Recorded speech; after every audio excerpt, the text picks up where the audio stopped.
नमस्कार साथियों, स्वागत है आपका अपनी ऑनलाइन क्लास में। और आज अपन पढ़ेंगे पार्ट्स ऑफ स्पीच। तो चलिए शुरुआत करते हैं पार्ट्स ऑफ स्पीच की।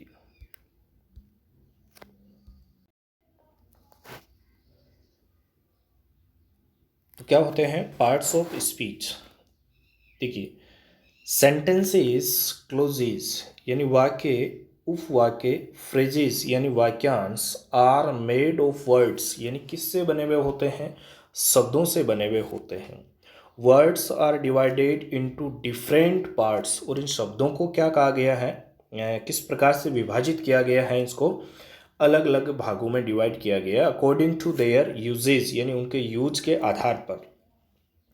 The words of English language are divided into 8 classes. अब इंग्लिश लैंग्वेज में अपन इन्हीं वर्ड्स को 8 भागों में डिवाइड करते हैं, और वो वर्ड्स है वो क्या कहलाते हैं? पार्ट्स ऑफ स्पीच कहलाते हैं।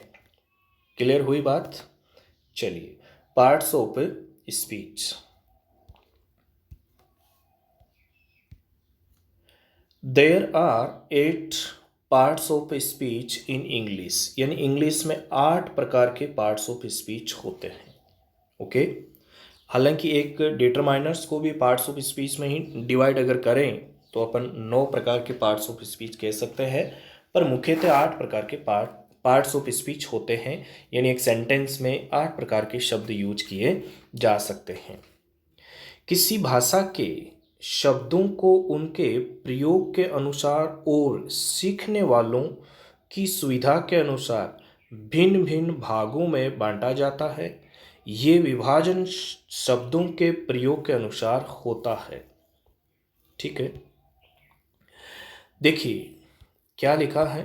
पार्ट्स ऑफ स्पीच कौन कौन से हैं? पार्ट्स ऑफ स्पीच अंग्रेजी में 8 पार्ट्स ऑफ स्पीच यानी शब्द वर्ग भेद होते हैं, जिसमें पहला है नाउन यानी संज्ञा, जिसका नाम है वो क्या होगा? संज्ञा होगा। प्रोनाउन यानी सर्वनाम, अर्थात जो शब्द किसके स्थान पे प्रयुक्त हो, इन नाउन के स्थान पर। एडजेक्टिव यानी विशेषण, जो क्या बताते हो? विशेषता बताते हो। एडवर्ब यानी क्रिया विशेषण, जो कि क्रिया की विशेषता बताते हो, या दूसरे की क्रिया विशेषण की या एडजेक्टिव की विशेषता बताते हो। नेक्स्ट है वर्ब यानी किसी काम का करना या होना पाया जाना। ठीक है, और अगला शब्द है प्रेपोजिशन यानी संबंध सूचक अवयव। क्या होते हैं संबंध सूचक अवयव? यानी जो दूसरे नाउन या प्रोनाउन के साथ अपना संबंध बताते हो। कंजक्शन जो जोड़ने का काम करते हो। इंटरजेक्शन जो सडन फीलिंग को एक्सप्रेस करते हो। तो इस प्रकार से आपके सामने नाउन हो गया, प्रोनाउन हो गया, एडजेक्टिव हो गया, एडवर्ब हो गया, वर्ब हो गया, प्रपोजिशन हो गया, कंजक्शन हो गया, इंटरजेक्शन हो गया। इस प्रकार से ये 8 आपके पार्ट्स ऑफ स्पीच हो गए। उसमें से देखिए फर्स्ट जो है वो है नाउन यानी संज्ञा। अब नाउन क्या है? तो noun is the name of a person, place, thing और क्वालिटी, अर्थात नाम बताने वाले शब्द को संज्ञा कहते हैं। मतलब क्या हुआ कि किसी व्यक्ति, वस्तु, स्थान, गुण, दोष, भाव, इन सब को क्या कहेंगे? संज्ञा कहेंगे। उदाहरण के तौर पे देखिए,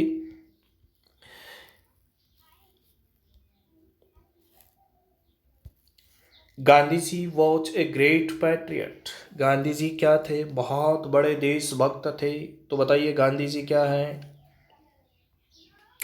क्या है? संज्ञा है। पैट्रियट क्या है? संज्ञा है। Allahabad is on the, Ganga के किनारे है। इलाहाबाद और गंगा क्या है? संज्ञा है।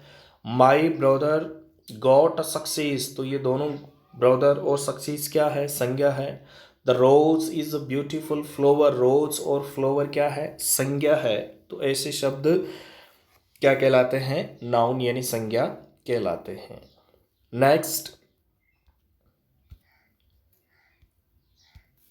प्रोनाउन यानी सर्वनाम। Pronouns are words used in place of nouns, यानी ऐसे शब्द जो किसके स्थान पर प्रयुक्त होते हो? संज्ञा के स्थान पर। जो शब्द संज्ञा के स्थान पर काम में आते हैं उन्हें हम क्या कहते हैं? सर्वनाम कहते हैं। जैसे महेश इज माई ब्रोदर। अब बताइए महेश क्या है? नाउन है, संज्ञा है, और यहाँ लिखा ही इज ऑनेस्ट, तो ऑनेस्ट कौन है? महेश। हमने महेश की जगह कौन सा शब्द काम में लिया? ही, तो ही क्या कहलाया? प्रोनाउन कहलाया। The students are doing their homework, students क्या है? नाउन है, और उनकी जगह हमने लिखा कि वो अपना काम कर रहे हैं। अपना कौन? स्टूडेंट्स, तो देयर भी क्या है? प्रोनाउन। इस प्रकार के शब्द क्या कहलाते हैं? प्रोनाउन कहलाते हैं। नेक्स्ट बात करें अगले पार्ट्स ऑफ स्पीच की, यानी एडजेक्टिव। एडजेक्टिव का मतलब हो गया विशेषण। The word which qualifies a noun is an adjective, अर्थात जो नाउन या प्रोनाउन संज्ञा या सर्वनाम की विशेषता बताते हो वो शब्द क्या कहलाते हैं? एडजेक्टिव कहलाते हैं, यानी विशेषण कहलाते हैं। विशेषण वह शब्द जो संज्ञा की या सर्वनाम की, एक ही बात है, क्योंकि संज्ञा के स्थान पर प्रयुक्त होने वाले शब्द कौन हो गए? सर्वनाम, तो दोनों की बताएगा विशेषता। वैसे है क्या वो? संज्ञा ही तो है। मनीष इज इंटेलिजेंट, अब बताइए मनीष क्या है? नाउन है। इंटेलिजेंट क्या है? एडजेक्टिव है। किसकी विशेषता बता रहा है? मनीष की, यानी नाउन की विशेषता बता रहा है। English is an easy language, English एक ईजी लैंग्वेज है, तो इंग्लिश क्या हो गया? नाउन, और ईजी क्या हो गया? एडजेक्टिव, यानी किसकी विशेषता बताई? संज्ञा की, नाउन की विशेषता बताई। नेक्स्ट एडवर्ब यानी क्रिया विशेषण। An adverb is a word which adds something to the meaning of verb, an adjective और अनदर एडवर्ब, अर्थात ऐसे शब्द जो क्रिया विशेषण या दूसरे क्रिया विशेषण की विशेषता बताते हैं वो शब्द क्या कहलाते हैं? देखिए नेक्स्ट, क्रिया विशेषण वह शब्द हैं जो किसी क्रिया विशेषण या अन्य क्रिया विशेषण की क्या करते हो? विशेषता बताते। अब देखिए आगे के उदाहरण। ही रन्स फास्ट, अब बताइए यहाँ वर्ब की विशेषता बता रहा है fast word. The train is very fast, यहाँ क्या है? एडजेक्टिव। किस रूप में? वेरी से, देखिए वेरी के बाद फास्ट यूज हुआ है, इसका मतलब वेरी फास्ट, तो फास्ट क्या है? एडजेक्टिव, और वेरी क्या हो गया? एडवर्ब, यानी ये एडजेक्टिव की विशेषता बता रहा है। ही रन्स वेरी फास्ट, तो ये रन क्या है? वर्ब है, इसकी विशेषता बता रहा है वेरी फास्ट, यानी दूसरे एडवर्ब की विशेषता बता रहे हैं, तो ये शब्द क्या कहलाए? एडवर्ब कहलाए। इसके बाद देखिए नेक्स्ट, वर्ब यानी क्रिया। A verb is a word which tells us what somebody और समथिंग डज, यानी किसी काम का करना या होना, पाया जाना या होने का बोध हो, तो वो शब्द क्या कहलाएंगे? क्रिया कहलाएंगे। जैसे मनीष गोज टू कॉलेज, अब बताइए यहाँ गोज क्या है? जाना, यानी क्रिया है। ही इज रीडिंग, पढ़ना, यहाँ पर क्या है? क्रिया है। तो किसी काम का करना या होना, पाया जाना क्या है?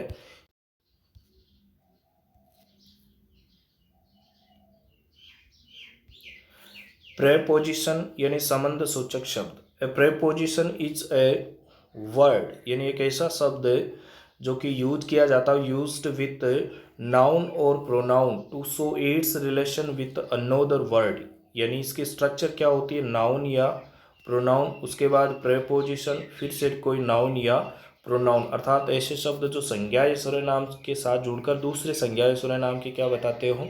विशेषता, यानी उसके साथ संबंध बताते हो, तो वो संबंध सूचक शब्द कहलाते हैं। वे शब्द जो किसी संज्ञा या सर्वनाम के साथ प्रयोग में आकर के उस संज्ञा या सर्वनाम का संबंध किसी अन्य के साथ में, यानी अन्य संज्ञा या सर्वनाम के साथ बताते हैं, तो ऐसे शब्द क्या कहलाते हैं? प्रेपोजिशन कहलाते हैं।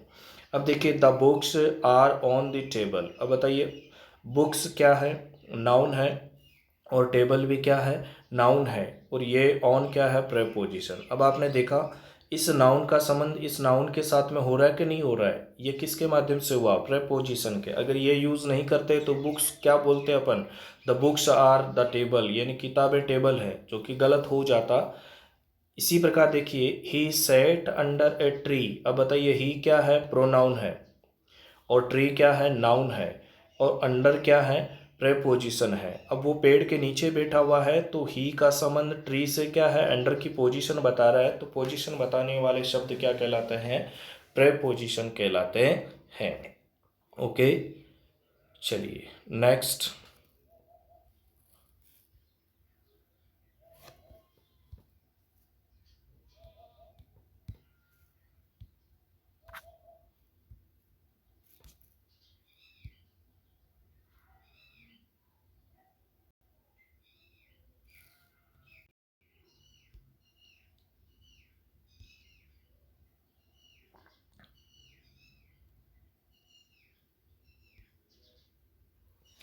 नेक्स्ट वर्ड है आपके कंजक्शन, यानी योजक या समुच्चय बोधक अवयव। A conjunction is a word which joins words and sentences, यानी योजक वह शब्द है जो दो शब्दों या वाक्यों को जोड़ने का काम करते हैं। तो जोड़ने वाले शब्द क्या कहलाएंगे?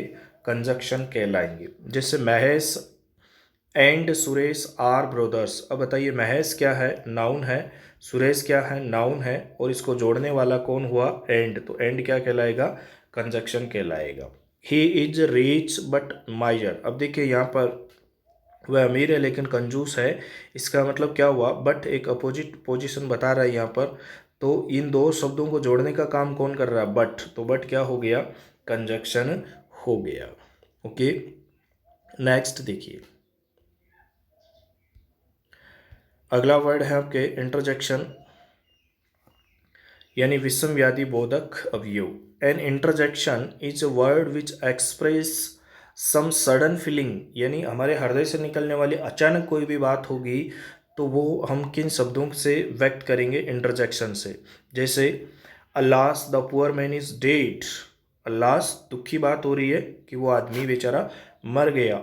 हुर्रे खुशी की बात हो रही है, अरे we have won the match, कि हमने मैच जीत लिया। Of what a dirty child, यानी तिरस्कार किस प्रकार से एक बच्चे के बारे में बोला गया है कि कितना गंदा बच्चा है। तो ये जो अल्लाह से हुरे हैं, उफ है, ये सारे शब्द क्या कहलाएंगे? इंटरजेक्शन कहलाएंगे, विषम व्याधि बोधक अवयव कहलाएंगे। ओके, अब देखिए पार्ट्स ऑफ स्पीच को हम कैसे पहचाने, कौन सा पार्ट्स ऑफ स्पीच है यहाँ पर। पार्ट्स ऑफ स्पीच को डिफाइन करना है। जैसे नरेश इज रीच बट माइजर। अब बताइए नरेश क्या है? नाउन है। इज क्या है? वर्ब है। रीच क्या है? एडजेक्टिव है। बट क्या है? कंजक्शन है। और माइजर क्या है? यहाँ पर एडजेक्टिव है। इसी प्रकार से अगले एग्जाम्पल में देखिए, सी क्या है? प्रोनाउन है। वॉच क्या है? ऑक्सिलरी वर्ब यानी हेल्पिंग वर्ब है। एक्सपेक्टिंग क्या है? प्रेजेंट पार्टिसिपल है। और सम क्या है? एडजेक्टिव है। तो इस प्रकार से आपने पहचाना। अमेजिंग क्या है? एक प्रकार से डिटरमाइनर है। और रेवलेशन क्या है? यहाँ पर नाउन के रूप में है। ओके, इसी प्रकार देखिए अगले एग्जाम्पल में, वॉकिंग। अब वॉकिंग क्या है? जरंट फॉर्म है। वॉकिंग क्या है? जरंट फॉर्म। वॉकिंग क्या है? जरंट फॉर्म है। जरंट फॉर्म क्या होता है? जब फॉर्म जिस वर्ब के साथ में क्या लगा हुआ हो? आईएनजी लगा हुआ हो। ठीक है, और वो वर्ब किसका काम करती हो?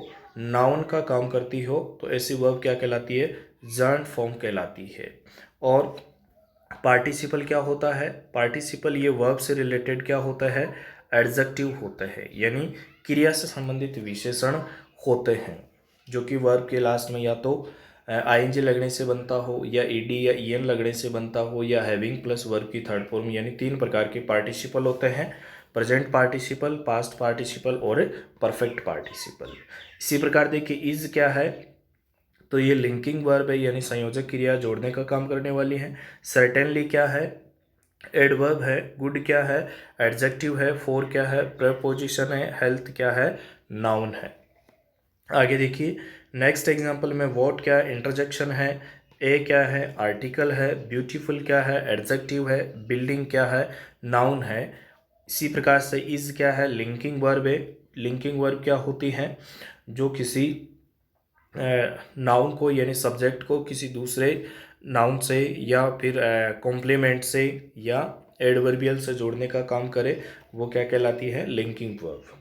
द क्या है? आर्टिकल है। ताजमहल क्या है? नाउन है। तो इस प्रकार से आपने पहचान किया कि किस प्रकार से ये पार्ट्स ऑफ स्पीच है। कुछ बेसिक कंसेप्ट की हमने पार्ट्स ऑफ स्पीच को शुरुआत करने से पहले देखा था। सम बेसिक कंसेप्ट क्या है, आधारभूत अवधारणाएं, मोस्ट इम्पोर्टेंट समझना जरूरी है। देखिए सबसे पहले क्या होता है कि जो अल्फ़ाबेट है उसके लेटर से शुरुआत होती है। अल्फ़ाबेट के किसी लेटर से शुरुआत होती है, लेटर यानी वर्ण या अक्षर।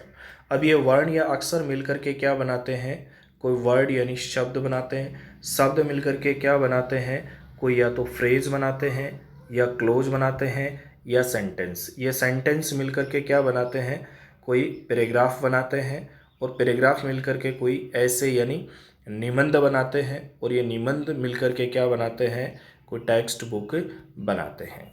तो फ्रेज क्या है उसको समझना है। A group of words which makes a some sense, यानी एक ऐसा शब्दों का समूह है जिसका कुछ अर्थ हो बट नॉट कंप्लीट सेंस, नहीं कि उसका पूर्ण अर्थ हो, इज कॉल्ड फ्रेज। उसको क्या कहेंगे, वाक्यांश कहेंगे। शब्दों का वह समूह जिसका अर्थ हो, पूरा नहीं थोड़ा सा, लेकिन कंप्लीट सेंस नहीं दे, तो इस प्रकार का फ्रेज क्या, ये वर्ड्स का जो ग्रुप है वो क्या कहलाएगा, फ्रेज कहलाएगा। नेक्स्ट देखिए अगला क्या है, क्लोज। अब क्लोज किसे कहेंगे,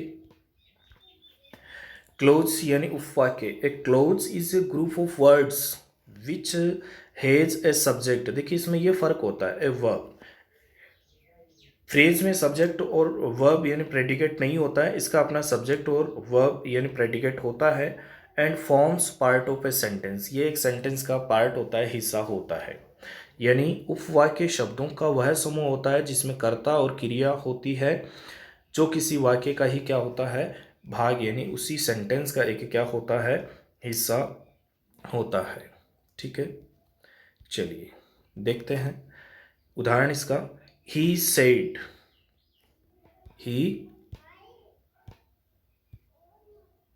ही सेड उसने कहा, डेट की he would go to Ajmer. अब देखिए यहाँ पर he said, that he would go to, तो ये एक क्या है, क्लॉज है, एक पार्ट है। ही सेड ये भी एक पार्ट है। This is the table which I boat last month. अब देखिए विच आई बोट ये एक क्लोज है, और दिस इज द टेबल ये भी एक क्या है, क्लोज। तो इसमें जो शब्द जुड़े हुए हैं इस प्रकार से, इसमें क्या होते हैं, क्लोज जो होते हैं वो आपके मेन क्लोज है, प्रिंसिपल क्लोज है, पार्टिसिपल, ये जो डिपेंडेंट यानी सबऑर्डिनेट क्लोज है, आपको पहचानना होता है। सेंटेंस यानी वाक्य। A sentence is a group of words which max A complete sense, यानी शब्दों का वह समूह जिसका पूर्ण अर्थ हो। देखो जिसका पूर्ण अर्थ नहीं हो और जिसका सब्जेक्ट और प्रेडिकेट हो वो तो क्या कहलाएगा, क्लोज। और जिसका सब्जेक्ट और प्रेडिकेट नहीं हो फिर भी सम सेंस देता वो क्या कहलाएगा, फ्रेज। और जिसका कंप्लीट सेंस हो, जैसे India is a great nation, तो ये क्या कहलाएगा, ये एक सेंटेंस कहलाएगा। Honest is the best policy, ये भी एक क्या कहलाएगा, सेंटेंस कहलाएगा, क्योंकि इसका क्या है, कंप्लीट सेंस है। ओके फ्रेंड्स, तो आज के लिए इतना ही, बाकी की चीज़ें अगली क्लास में पढ़ेंगे। Okay, thanks.